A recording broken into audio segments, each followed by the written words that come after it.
What is the history of Spice K2? Have you ever wondered where synthetic marijuana, known as Spice or K2, came from?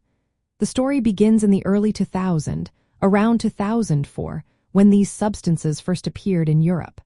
They were marketed as herbal incense or potpourri and were often labeled as not for human consumption. Despite this, many people used them as substitutes for natural marijuana.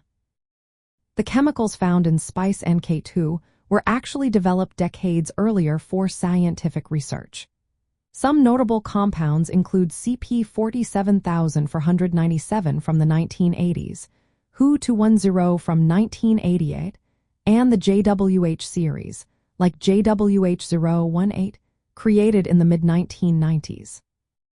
These synthetic chemicals mimic the effects of tetrahydrocannabinol, the active ingredient in marijuana, but they can be much stronger, sometimes hundreds of times more potent. This increased potency can lead to unpredictable and severe effects. In the United States, Spice and K2 emerged around 2008. Their popularity surged, especially among young adults and teenagers. One reason for this was that they were initially legal and could not be detected by standard drug tests. However, as reports of serious side effects grew, like psychiatric episodes and cardiovascular issues, authorities began to regulate and ban many of these substances starting in 2010. Manufacturers quickly adapted to these legal changes by altering the chemical formulas, creating new variants to avoid restrictions.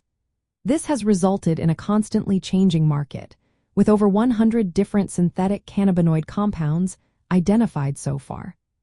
The lack of regulation means users often do not know what they are consuming, which increases the risk of addiction and harmful health effects.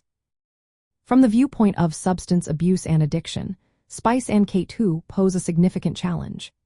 These synthetic cannabinoids can lead to dependence and severe withdrawal symptoms. Their unpredictable effects and the emergence of new variants complicate treatment and prevention efforts. Even with legal bans in place, the market for synthetic cannabinoids continues to thrive due to ongoing demand and the ability of underground chemists to create new compounds.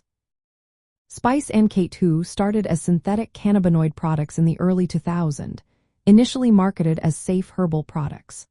Over time, their harmful effects became evident, leading to widespread regulation and ongoing public health concerns related to addiction and toxicity. Understanding this history is key to addressing the challenges posed by synthetic marijuana and its impact on individuals and communities.